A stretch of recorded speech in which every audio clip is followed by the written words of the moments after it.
এক সময় এক শিকারী ছিল। একবার সে বনে শিকারে গিয়েছিল, কিন্তু তার সর্বাত্মক প্রচেষ্টা সত্ত্বেও সে কোনো শিকার ধরতে পারেনি। সারাটা দিন কেটে গেল আর সন্ধ্যা ঘনিয়ে এলো, কিন্তু তারপরও সে কোনো শিকার খুঁজে পায়নি। অবশেষে সে হাল ছেড়ে দেয় এবং একটি গাছের নিচে বসে থাকে এবং ভাবতে শুরু করে যে আজ হয়তো তার পরিবারকে ক্ষুধার্ত বিছানায় যেতে হবে। ঠিক তখনই সে একটি বাজ পাখি দেখতে পেল, যার পা গাছের ডালে আটকে ছিল এবং সে সেখান থেকে বেরিয়ে আসার চেষ্টা করছিল। শিকারী দ্রুত গাছে উঠে পড়ল এবং অনেক চেষ্টার পর বাজ পাখিটিকে ধরে ফেলল। শিকারী ভাবতে থাকলো আজ সে কোনো খাবারই জোগাড় করতে পারেনি, তাই এই বাজ পাখিটাই সে বাড়ি নিয়ে যাবে এবং আজ রাতে নিজের এবং তার পরিবারের ক্ষুধা মেটাবে। যখন শিকারী বাজ পাখিটিকে তার বাড়ি নিয়ে যাচ্ছিল, পথে বাজ পাখি শিকারীকে বলল, আমাকে নিয়ে যাচ্ছ কেন? শিকারী বলল, আমি তোমাকে হত্যা করতে যাচ্ছি এবং আমার ও আমার পরিবারের ক্ষুধা মেটাবো।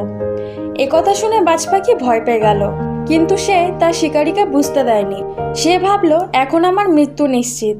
সে কিছুক্ষণ চুপ করে থেকে বলল, দেখো, আমি এখনো এই জীবনে বাঁচতে চেয়েছিলাম, তাই অনেক খুশিভাবেই জীবনযাপন করছিলাম, কিন্তু এখন আমার মৃত্যু নিশ্চিত, তাই মরার আগে আমার একটা শেষ ইচ্ছা আছে।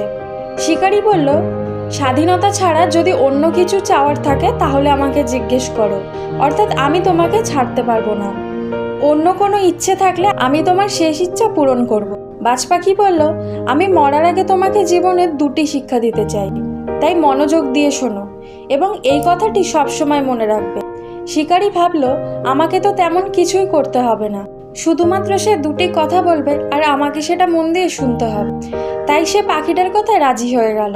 তাই হাঁটতে হাঁটতে সে তার কথা শুনতে লাগলো। বাজ পাখি বলল, প্রথম শিক্ষা হলো প্রমাণ ছাড়া এবং চিন্তা ভাবনা ছাড়া কারো কথায় বিশ্বাস করবে না, এবং দ্বিতীয় শিক্ষা হলো যে যদি তোমার সাথে কখনো কিছু খারাপ ঘটে অথবা যদি কিছু হারিয়ে ফেলেন তাহলে তার জন্য দুঃখ অনুভব করবে না।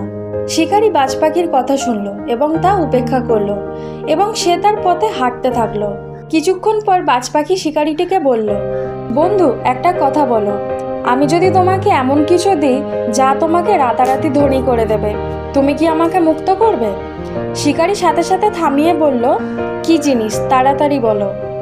বাজ পাখি বলল, আসলে অনেক আগেই আমি প্রাসাদের কাছে একটা হীরা পেয়েছি, যেটা তুলে আমার বাসাতেই রেখেছিলাম।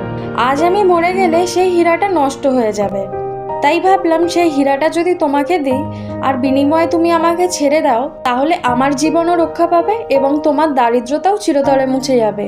একথা শুনে শিকারী বিনা দ্বিধায় বাজ পাখিটিকে ছেড়ে দিল এবং তাকে হীরা আনতে বলল।